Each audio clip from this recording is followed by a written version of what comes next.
for Alexis and tell everybody. Okay, so whenever I was in 4th grade, I had a best friend and her name was Amanda. And we did almost everything together, like she was another me. And so, you know, we were really excited because she was finally going to spend the night for the first time ever.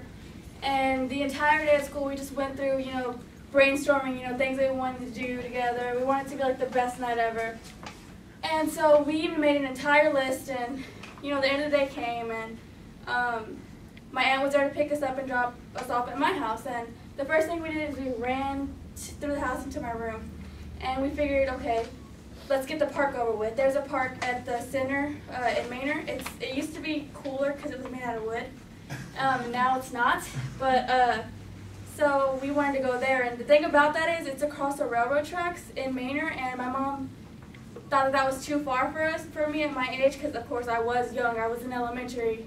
You know, we were walking by ourselves. So we were like, okay, since we're girls, we're going to do, like, dressing catchy clothes. You know, we thought it'd be fun. We thought it'd be, you know, fun, just fun because we're girls. So I decided to put on a black shirt that had roses on it, and it was kind of sparkly, a skirt, and then boots that came up to my knees.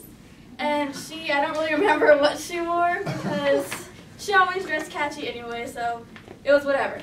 And so we threw on some shiny eyeshadow and lip gloss, and we're like, oh, we look so cute. So we decided to run through and tell my grandma that we're going to go because we didn't want to just leave and not say anything. And she, of course, she wanted to know that if we asked my mom or not because we're so young, we need to get permission anyway.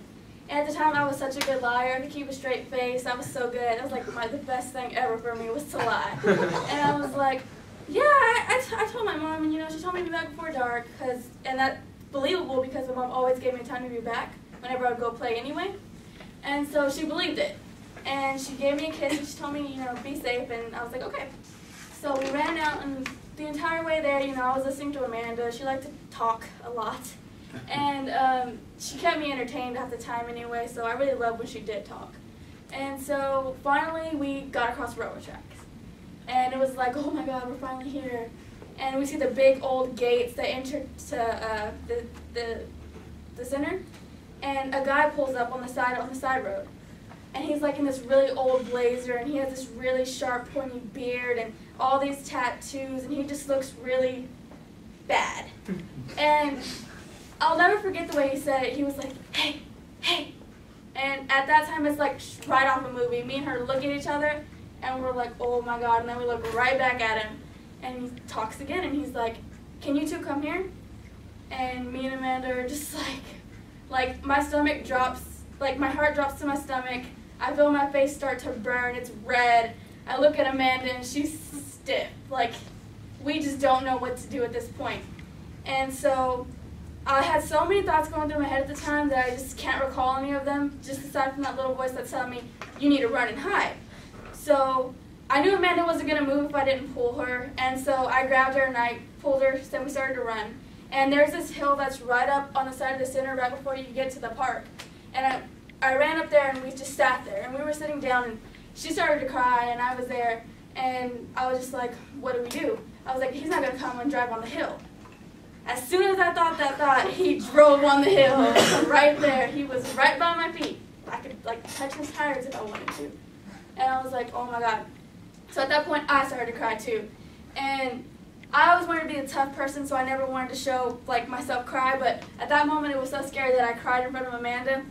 And so I was like, okay, we need to run again. So I grabbed her, and then we started to run again, and that time she was fine. She was running because she knew we were like, you gotta run. And so there's the back entrance to the center, and there's a trash can. There's like a little indent right there. So I climbed in, and Amanda followed, and we were just sitting there, and it was like the most intense feeling ever. And so since there's twin windows, you can see straight through the hallway through the other side because there's the exact same setup at the other end. And I look, and he's right there looking right through the windows right at me.